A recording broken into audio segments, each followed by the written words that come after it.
let's be real. We all wonder what actually happens when reality TV personalities go out of their zones of comfort. Okay? So imagine Kody Brown, the famous patriarch from Sister Wives, dropped into the scorching deserts of Morocco, not with his family, but with professional athletes, soldiers, and celebrities on a show called Special Forces. And here's the kicker. Once cameras started rolling, Cody did the unimaginable that left everyone speechless. And from racing up hills like a man half his age to confusing his teammates with endless motivational speeches, folks started whispering, "What's going on with Kody Brown?" Stay with me, because this story takes us from laughter to disbelief and reveals how 1 week in the desert may have exposed more about Cody's true personality than 14 seasons of Sister Wives ever did. Okay, the truth didn't come from his wives this time. It came from individuals who had no reason to protect him. Wick. It was like molten gold the first morning when the Moroccan sun rose over the dunes and spilled onto the Special Forces training camp, casting long, trembling ink. Every competitor emerged from his tent, rubbing the sleep from his eyes, blinking into the blinding light, but one man already was up, stretching, pacing, his blonde curls catching the wind. That man was Kody Brown. Yeah. You could tell from the first hour he wasn't treating it as an appearance on television. He was treating it like a mission, almost a crusade, to prove something not only to the world but to himself. Cody wasn't surrounded by family any longer. No wives were discussing dinner, and no children were asking for attention. Instead, he was standing shoulder to shoulder with Olympic athletes, former NFL players, and reality show survivors who had battled storms, loss, and exhaustion. Here, the rules were simple: no cameras for comfort, no crew for rescue. You kept just sand, sweat, and the will to keep moving. Cody bolted at the sound of the instructors blowing their whistles. He didn't just jog, he charged. Where others saved their energy. He sprinted up the steep training hill, his boots pounding against the loose desert gravel like thunder. Someone hollered, half joking, "Man, Cody's gonna burn himself out before breakfast." But he didn't slow down. He charged back and forth, up and down, like racing some ghost only he could see. It wasn't about the course from the very beginning, it was all about control. Cody was fighting against something deeper than sand and sweat. Behind the cameras, a few contestants exchanged puzzled looks. And, "Does he always talk that much?" one whispered. Can't. Because Cody wasn't just moving. He was narrating his workout, shouting out little speeches between the breaths. "Punch harder. You've got to want it. Pain is progress, people." He clapped his hands and cheered on others before running ahead of them. To some, it came across as encouragement. To others, chaos was more like it. Briana LaPaglia later remembered on a podcast, "It was like being partnered with a 30-year-old boy who just had 5 cups of coffee." Everybody was impressed with his energy, but also curious, what was driving it? The instructors noticed too, apparently, and they described him as determined, even inspiring. But one veteran quietly said, "Endurance means pacing, not pride." Cody didn't hear that part. He was too busy racing the clock, determined to show that a man in his 50s could still outrun anyone. Now, to be fair, Cody had come prepared. Before joining the show, he'd reportedly spent 9 weeks training back home in Arizona, running miles through the red desert, flipping tires, wearing a weighted vest to simulate the Moroccan condition. He'd even changed his diet to follow a strict, protein-heavy regimen. He wanted to walk into Special Forces not as a TV star, but as a competitor. And on that first morning it showed. As others gasped for air, Cody's breathing remained measured. He performed all drills confidently and, at times, even did double repetitions just to show he could. When the group had to crawl under the barbed wire, Cody laughed through it. When they were supposed to carry 50-pound sandbags, he took 2. Every challenge seemed to light something inside him. But that fire burned hot, maybe too hot. Because sometimes what seems to be confidence is actually the fear of slowing down. Later that day, when the group finally gathered for water, one contestant asked casually, "So, Cody, what made you sign up for this?" Cody smiled, wiping the sweat from his forehead. "I've been through emotional wars," he said. This is just physical. I know how to fight through pain. It sounded deep, almost philosophical, but the others weren't sure how to take it. Kek, most of them didn't even know who he was. It kanked. A few only later realized that he was Kody Brown from Sister Wives, the man whose family drama had made headline news for years. Oh, for them, he was no more than an overenthusiastic teammate who spoke about faith, family, and fortitude while sprinting ahead. Cast member Ravi Patel would later say of the experience, it was like watching a cartoon character on fast forward. Kene, he remembered thinking, this guy's either a fitness legend or he's lost his sense of pace. King. By the end of that first day, there was one thing on which everyone agreed. Cody was different. And not bad, not lazy, just unpredictable. Kale. When evening fell, the desert cooled down, and the contestants sat down to dinner around small lanterns. They were dirty, sore, sunburned, and starving, but the mood was light. Laughter echoed as they shared stories from home. That's when Cody spoke up again, smiling broadly. I guess I'm not really a polygamist anymore, huh? Only got one wife left. The table went silent for a beat, then erupted in laughter. Kank, someone teased. Guess that makes you monogamous by default. Eng, another joked, man, you got dumped by 3 wives. That's tougher than any challenge here. Cody laughed along, but his eyes dropped for a second, long enough for a few to notice. Kept beneath all the bravado, there was a flicker of something else, perhaps regret, perhaps reflection, and even in the desert full of strangers, Cody couldn't outrun his past. Then, as night fell, the camp was quiet except for the wind that blew through the dunes. The majority of the contestants slept, but Cody did not Kang. A few saw him pacing anew, stretching under the stars, whispering to himself like a man replaying every moment of the day. Perhaps he was considering strategies. Perhaps he was wondering why he had come, Ken? Or perhaps, as many viewers later believed, he was trying to prove to himself that he could still lead, still conquer, still matter. Kank, after all, for years on Sister Wives, Cody had been defined by control, leading his family, laying down the rules, making the plans, but here in the Moroccan desert, he wasn't in charge. No one deferred to him. No one called him dad. He was just another name on a roster, taking orders from tough instructors who didn't care about TV ratings. That perhaps was the real challenge, not the heat, not the exhaustion, but surrendering the role of leader, something Kody Brown had never known how to do. King. The next morning, the whistle blew again. Cody was the first to his feet, already lacing his boots before others even opened their eyes. A confident grin flashed across his face. He slapped the dust from his knees and said to no one in particular, let's make today count. And just like that, he was off running again, pushing against an endless desert horizon, determined to outpace every doubt that followed him from home, manned. But, in trying to prove he could do everything alone, Cody was about to learn how much a team really matters. The morning after that first blazing day, the Special Forces camp looked calm from a distance, but under the surface, tension was brewing. The instructors had promised that teamwork would be tested more than muscle, and for Kody Brown, that would prove to be his greatest obstacle yet. When the whistle blew, contestants gathered for the day's assignment, a partner endurance drill, 2-person teams hauling 50-pound gear packs across the dune, tied together by a single rope. The desert wind whipped fine sand into everyone's eyes, while the sun lashed down fiercely. Cody was teamed up with Briana LaPaglia, the boisterous podcaster known to everyone as Bray. Wicked quick, funny as all get out, and a straight shooter, she was the kind of team player who lived on poise and symmetry. But balance was the one thing Cody didn't bring that morning. They started strong, both lifting the gear and jogging forward. Within minutes, Cody's pace quickened, his boots digging deep, his breathing sharp. Hey, slow down a second, Briana called out. He didn't hear, or maybe he didn't want to. He charged ahead, pulling the rope taut until it yanked her forward. She stumbled, dropped her bag, and glared at his back. Teamwork, Cody, you're not alone here, she yelled, but he just waved a hand and continued to move. She would remember this moment later, as the first time she realized how tough he was to work with. He wasn't listening, she said on her podcast weeks later.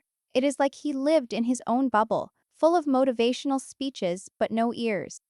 Sometimes, The loudest voice in the room is the one that hears the least. It was by midday that the group brought themselves together for hydration in a makeshift canopy. Everyone except for Cody was dusty, dehydrated, and drained. Cody was still animated as he did circles, pacing and talking about mental discipline and God-given energy. Okay? Ravi Patel leaned over to another contestant and whispered, half joking, I think he's still running that hill from yesterday. Aliel, the group laughed quietly, but the joke did little to dispel the tension. Okay, for the next challenge, a blindfold navigation exercise. Teams needed to follow direction. One partner guided, the other followed. Cody volunteered to be a leader cadet. His voice rang out confidently at first. Left, now right, we're crushing this. Can't, but soon he grew impatient, cutting her off whenever she attempted to speak. When they reached the finish, their timing was off, and they fell short of the target zone. Eh? The instructor barked. Brown, leadership means listening. You can't lead if you're the only one talking. Kang. Those words hit much harder than expected. Kang. Cody laughed it off at the time, but later that night, he sat away from the rest, quiet and reserved. The contrast in the camp was striking. Other teammates bonded effortlessly, shared food, told stories, laughed about their mistakes. And Cody would often stand at the edge of the group, arms folded, eyes fixed on the fire. He wasn't rude, he just seemed detached, almost as if he didn't know how to join in without taking over. Briana, when she went over to clear the air with him, spoke softly, you don't have to prove anything here. We're all struggling. Smiling politely, Cody said, I'm just trying to stay in the zone. If I slow down, I lose focus. Briana nodded but walked away, shaking her head. He's not getting it, she whispered to another castmate. Isolation doesn't need walls in the desert. It can grow inside of you with each new misunderstanding. The next day's mission only made things worse. They were ordered to crawl under a cargo net while dragging heavy barrels across the sand in an exercise that required rhythm and trust. And halfway through, Cody yanked too hard and dislodged the barrel from its root. The sand caved in, blocking the root. Yak, Briana groaned. We were doing fine until you decided to go solo again. Cody shot back. I'm trying to make it easier for us. Then maybe listen for once, she snapped. Okay? The tension was palpable, and instructors stopped the drill. The two of them stood there, faces flushed, sand clinging to sweat, both breathing hard, but for very different reasons. Afterwards, one of the producers quietly observed, you can't edit teamwork into existence. It's either there or it's not. With everyone getting together for dinner that evening, the mood was apprehensive, and Cody tried to lighten the mood, cracking jokes and telling old sister wives stories about camping trips with his kids and his old pickup truck, which always broke down. Some laughed politely, but a few exchanged glances. The stories didn't land the way they once did on television. Can hear. All that fame meant nothing. It was Ravi Patel who finally tried to bridge the gap. Kya? He pulled Cody aside after dinner. Hey man, Ravi said gently, you've got drive, that's clear. But drive without direction just runs people over. Cody nodded slowly, gazing out at the desert beyond their camp. Back home, he said quietly, I used to lead a family of 20-something. I thought being strong meant always being right. Out here, it's different. Ravi smiled. Yeah, out here, strong means knowing when to follow. For the first time, Cody didn't argue. He just nodded. It's strange how the quiet advice of a stranger can echo louder than years of family debates, Kent. But even after that moment of reflection, habits die hard, okay? The next challenge was to complete an obstacle course in a certain amount of time, requiring them to literally move as one unit. If one person lagged behind, the clock kept ticking. Cody started strong, but soon surged ahead again. Let's go! Come on, we can do better than this, he shouted. Behind him, Briana tripped on a rope and fell. He didn't notice until the instructor yelled out, Brown, you left your teammate behind. He turned, and she was still on the ground, her elbow scraped, exhaustion written across her face. Cody ran back, muttering apologies, helping her up, but the damage was done. Their team finished last. Nobody argued or sermonized that night. Everybody was too tired. But the silence in camp spoke volume. Later, as the lights dimmed, Ravi sat near the fire, writing some notes in his camp journal. He gazed over at Cody, again sitting alone, staring into the flames, still trying to figure him out, Ravi wrote. A man full of spirit but empty on connection, like an engine that won't idle. And that, perhaps, summed up Kody Brown perfectly in those first few days of Special Forces. Driven, passionate, endlessly energetic, but unable to move in sync with others. The very qualities that once made him the center of his family's world were now pushing him to. For the first time in his life, Cody couldn't lead his way out. He'd have to listen his way. As the third dawn broke over Morocco, recruits started to move like a proper military unit, quiet, efficient, and worn in by exhaustion. But one man still stood out against the amber sunrise, Kody Brown, already awake, already working. Can't. While the others rubbed their shoulders and stretched their sore calves, Cody was doing handstands beside his tent. Handstands. At 50-something years old, in the desert, before breakfast. Even the instructors, men who'd seen Olympic athletes and decorated soldiers, raised an eyebrow. They called it dedication. Some of the others called it something else. Does he ever rest? Someone whispered. As Cody walked on his hands across the sand, a small cloud of dust following his palms. No one responded, they just watched, shaking their heads, caught between admiration and disbelief. There's a fine line between determination and obsession, and Kody Brown seemed to be testing it every single morning. When breakfast came, the group huddled around their ration packs, but Cody politely declined most of the food. It's got pepper, since downstared pepper. It's got pepper. I don't eat pepper, he said. He's got pepper. I don't eat pepper. Another castmate laughed, thinking he was joking. He wasn't. He unwrapped his own carefully labeled packets, almond butter, protein bars, powdered vitamins, and swallowed them like clockwork. To him, this wasn't just a show, it was discipline, a philosophy he'd built his identity around. Back home, he'd followed what his family once called his blood type diet. He believed certain foods threw off his balance, and anything processed was practically a sin. But here, under the Moroccan sun, that strictness became another thing which made him different. Finally, one contestant asked the question, "Man, where do you even get all this stuff?" Cody grinned. "Preparedness," he said. "Always be ready." Later, they would learn that some of his supplements were years past expiration. It started as a joke. During one of the short rests, one of the athletes was rummaging through Cody's supply pouch, looking for "Bro, this thing says it expired in Arsendling Arserie," he said, laughing and holding up a small foil packet. Cody shrugged. "Doesn't matter, still works fine." Everyone laughed, but the story quickly spread. Soon, expired supplements joined the pantheon of camp folklore. Every time one of them got a surge of energy, they would tease, "Must have borrowed one of Cody's magic packets." Light, perhaps, but it painted a picture. A man so very careful about his image, yet curiously careless about the details. He could spend thousands on jewelry and cars, but not $10 on new vitamin. That afternoon, it was the turn of the dreaded endurance gauntlet, miles of running, crawling, climbing, and lifting in the brutal sun, all time.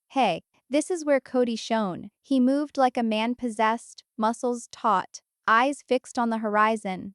Even the youngest recruits struggled to keep up. "Unbelievable," muttered one of the instructors. "He's running like a deer." But with each sprint, the gap between Cody and his teammates grew. The rest of the group fell behind, and he didn't appear to notice it. And every time he looked back, it was only to cheer. "Come on, let's go. Keep moving." To him, it was motivation. To them, it was pressure, the kind that feels less like encouragement and more like being left behind. He crossed the line at the end of the gauntlet well ahead of everyone else. He was grinning, breathing hard but proud. When the rest arrived, hunched over and puffing, he put a hand on each of their shoulders. "See? Mind over matter. You can do more than you think." Nobody responded. The silence spoke more eloquently. It was at the next meal that Ravi Patel, that unfailingly calm, observant actor whom everyone respected, decided to lighten the mood.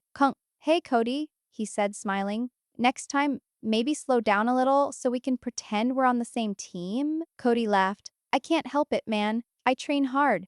I've got a lot of energy." Ravi nodded. "Yeah, energy's good. connections better.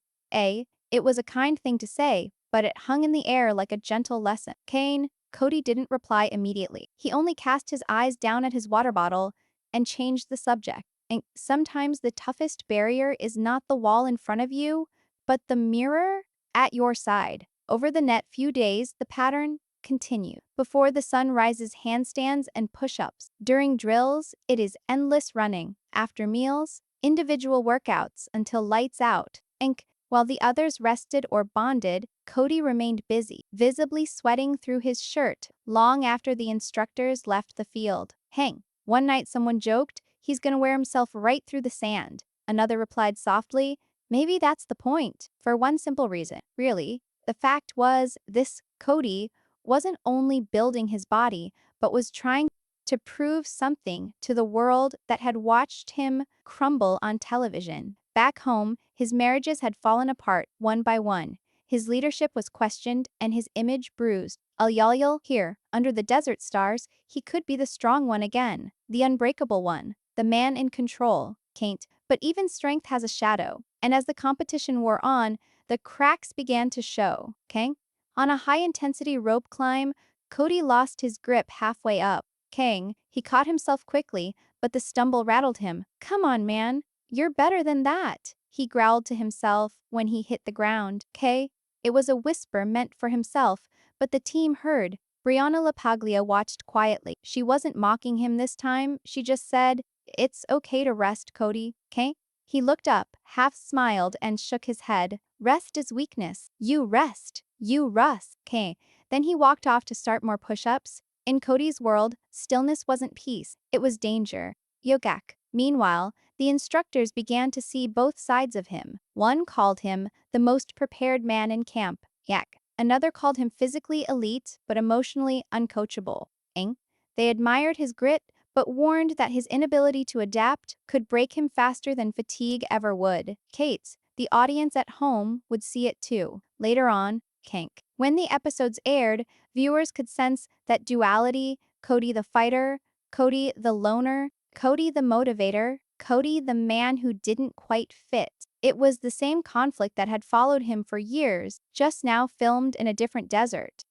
On the last evening of that week, the camp sat beneath a red-orange sunset, the sky rippling with heat. Everyone was silent, resting aching limbs and sipping lukewarm water. Cody sat off to the side, rolling one of his old supplement packets in his fingers like a talisman. He seemed proud, but also uneasy, as if wondering if anyone understood what he was trying to do.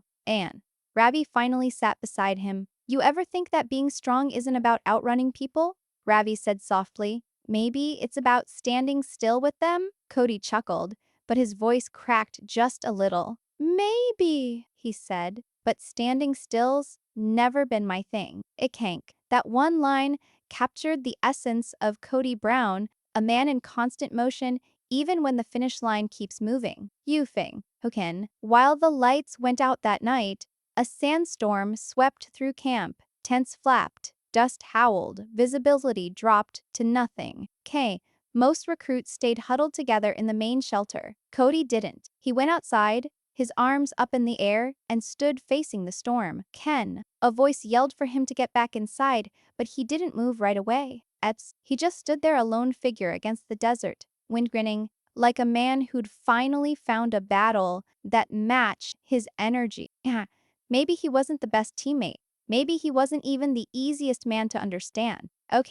But out there, for those few moments, Kody Brown looked exactly the way he wants to be remembered: defiant, determined, and unwilling to slow down. The desert has a way of stripping away everything that isn't real. Under the blinding Moroccan sun, fame, pride, even charm fade, leaving only what is real. And for Kody Brown, that truth was closing in fast. Bravado, which had carried him through the first few days of training, had worn off for the Special Forces recruits by mid-week. His body was strong, yes, almost superhuman for his age, but to those around him, his presence, set the same energy that once made him magnetic on Sister Wives, was suddenly making him impossible to ignore in all the wrong ways. That morning's drill was called the wall. CAC teams had to carry a piece of wood over uneven sand, climb over a steep ramp, and pull the remaining team members to safety. This was designed to test trust. Brown, you'll lead this one, barked the instructor. Cody's eyes lit up. Yang. He confidently nodded, took the front of the beam, and shouted, "All right, let's go. Let's make it happen." Ka. The group followed his lead at first. He shouted orders, counted rhythmically, as his voice echoed across the dunes. Can't. But things started unraveling when they reached the tall wall. Can't. But instead of coordinating with his team, Cody climbed first, fast, agile, and alone. "Brown, get back down," the instructor yelled. "You're supposed to help your unit." Can. Cody froze for a split second, then looked down at his struggling team below. Ka? They were waving for help, but he hesitated, torn between instinct and instruction. And in that moment, leadership became loneliness, and everyone saw it.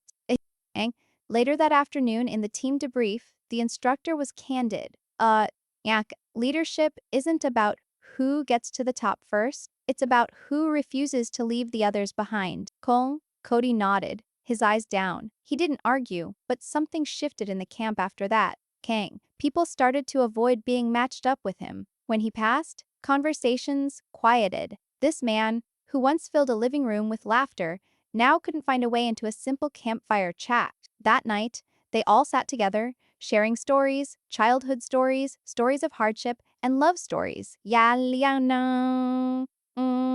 When it was Cody's turn, he hesitated. He began softly, "I used to have 4 wives," and trailed off. King, the circle went silent. The wind itself appeared to stop. He laughed nervously. "Well, now I've only got 1.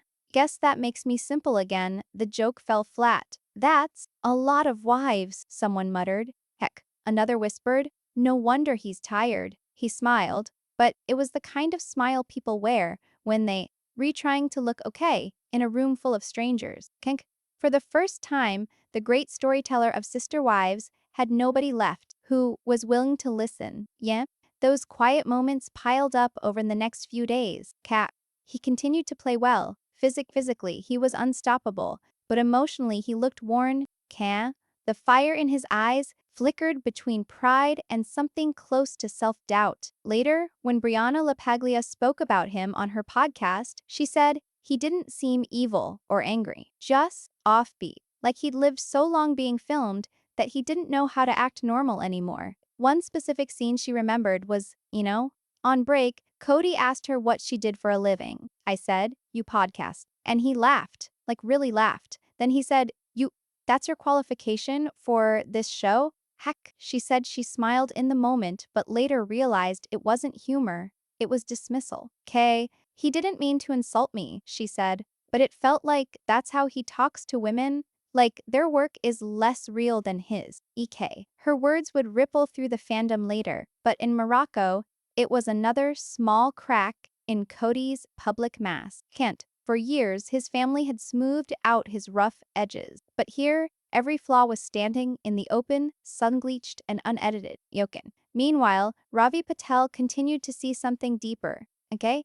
On Gia Giudice's podcast weeks later, Ravi called Cody fascinating, like a kid stuck in a grown man's body. K. He said Cody reminded him of a man who had spent his whole life seeking approval. And, when the applause stopped, didn't know what to do with the silence. And Ravi sometimes sat beside him after drills back in camp. He'd ask casual questions, "How's the family holding up?" Or, "What made you join this show?" Cody's responses were candid, though not always straightforward. "I needed to remind myself that I still have something to give," he said once. "You spend years being the leader, the dad, the provider, and suddenly the people you love don't need you anymore. That's a strange kind of empty." Ravi didn't immediately respond, he just nodded. Sometimes, silence is the kindest answer. Another storm rolled in the next morning. Wind whipped through tents, and the crew yelled to tie down equipment. As mayhem ensued,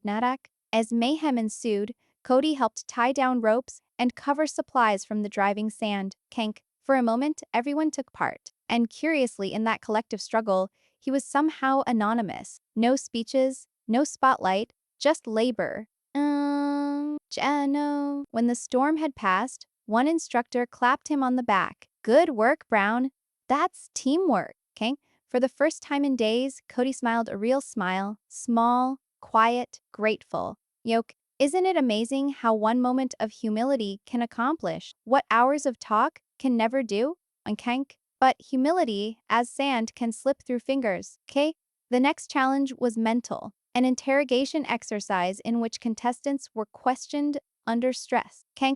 Each recruit sat alone in a dim tent while military instructors pressed them with personal questions, digging for weakness. Hank? When it was Cody's turn, he entered confident. They asked about leadership, faith, and family. But when the word family echoed within that small tent, something inside him broke. Uh, uh, uh, uh, do you think your family still trusts you? One instructor asked. Cody paused, his jaw tightened.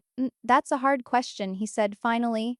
I think they used to. It wasn't defensive, wasn't loud, just honest. The instructors exchanged a look and moved on, but to viewers, that brief sentence would later feel like a confession years in the making.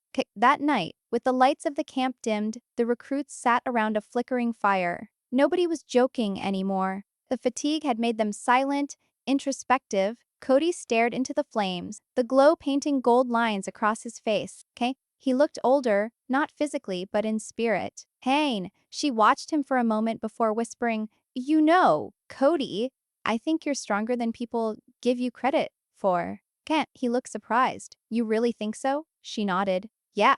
You just make it hard for people to see it sometimes." Kay, he laughed this time, a real one, and said, "That sounds about right." King. For the first time since his arrival, the group laughed with him, not at him.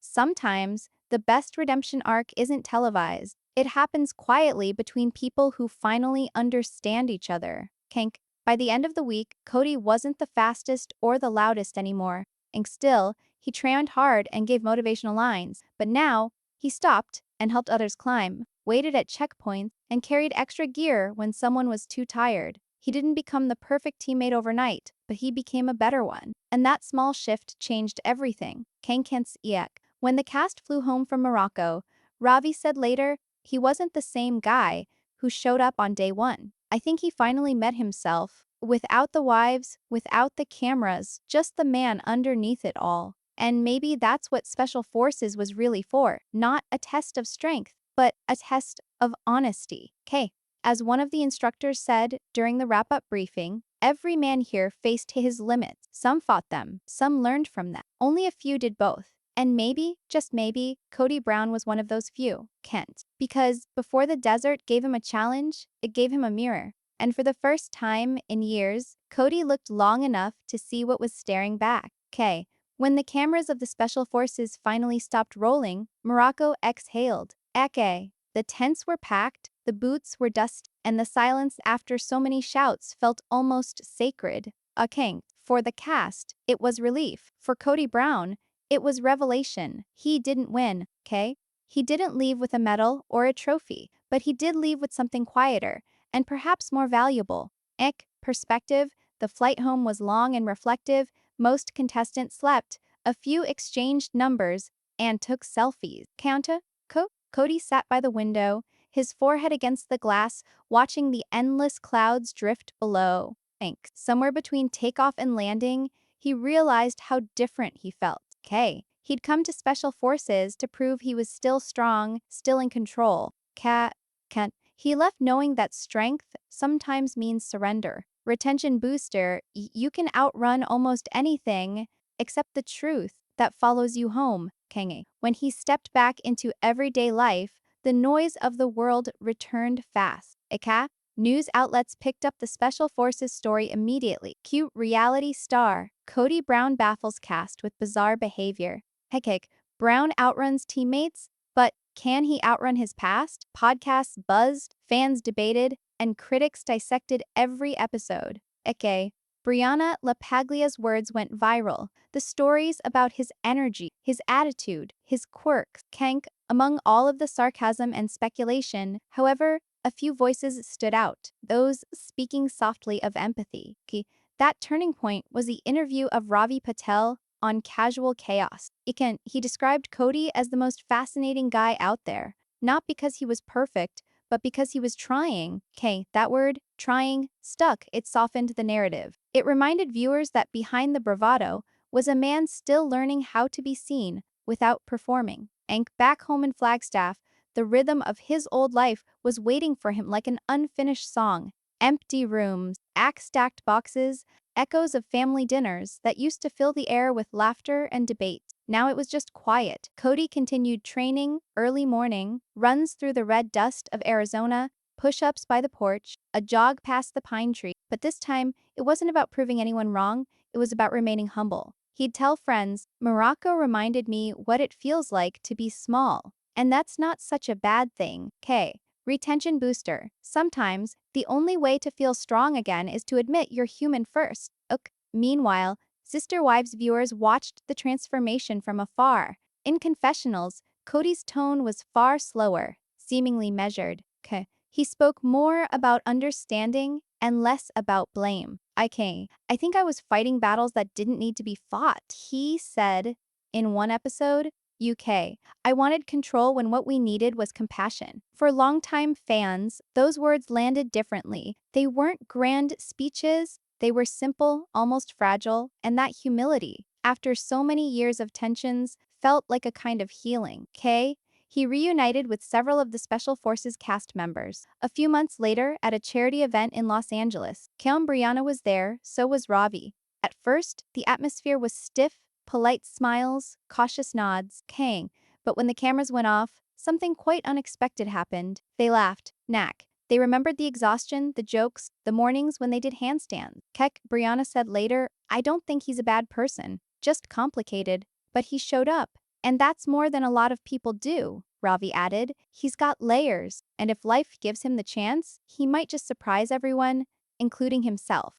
Retention booster. Sometimes redemption doesn't come with applause, it comes with understanding. Back in the desert footage, now edited for television, the world saw both versions of Cody, the tireless competitor, and the quiet man staring into the fire after everyone else had gone to sleep. UK viewers left comments like, he looked lost but also later, that's the first time I've seen him without his armor.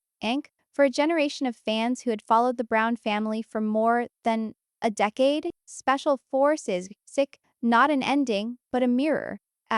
They saw the same man who once built a plural family out of faith, now confronting himself in solitude. And strangely, that honesty, even when uncomfortable, made people listen again. Cody soon began speaking publicly about what he learned. He said on a local podcast, I realized that leadership isn't about being followed. It's about earning respect without asking for it. Maybe I didn't always do that well. It was candid, unpolished, and it resonated. For a man once accused of being detached, he finally sounded real. A fan from Utah wrote on social media, maybe the desert didn't humble him. Maybe it healed him. The irony, of course, is that Special Forces wasn't supposed to be therapy. It was meant to test bodies, not hearts. But for Kody Brown, it became both. Each push-up, each yelled command, each misunderstanding served to strip another layer of pride that was left was a man simply trying to start anew. He once said, half smiling, I used to think strength meant never breaking. Now I think it means breaking and rebuilding better. It sounded, for a moment, like wisdom hard-won, and perhaps long overdue. Growth doesn't always look all that pretty. It looks a lot like falling and getting back up when no one is watching. Life did not magically change in the months after the show aired. There were still critics, still memes, still reminders of the past, but there was also peace. Christine had moved on and was happy. Janelle was independent and doing well, while Mary was traveling and building her businesses. Even Robin, the wife who remained, spoke kindly in interviews, saying, maybe he's finally finding his balance, and that's all I ever wanted for him. Those words coming from her felt like closure in their own way. Now, picture Cody back on his porch, Arizona twilight stretching across the yard. He sits quietly with a cup of coffee, the desert wind soft against his face, and no cameras, no lights, no audience, just reflection. He once chased perfection through faith, family, and fame. He chases stillness now. And for a man who's lived half his life on television, that might be the greatest twist of all. Cack. Character is what remains when the spotlight fades. Kink. What's the real takeaway from this chapter of the Sister Wives saga? Cack. That even the most familiar figures can change when they're pushed beyond comfort. Kick. That redemption doesn't happen on stage. It happens in the quiet spaces after the curtain falls. Keck. Special Forces didn't destroy Kody Brown's image, UK. It revealed his humanity, flawed and restless, and still in search of grace. And maybe that's why fans keep watching. Because beneath all the drama, headlines, and heartbreak, there is a story we recognize, bettering oneself than it was yesterday. Alright, crew, what do you think, Lion? Did Morocco humble Kody Brown? Or did it just peel back the last layer of a man we've been watching evolve for over a decade? Ank, drop your thoughts in the comments below. I really want to hear how you felt watching this journey unfold. And if you enjoyed this deep dive into the Sister Wives universe, be sure to like, subscribe, and ring that bell so you don't miss the next story we uncover here on the TLC News. Kank, until next time, stay kind, stay curious, and as always, much love.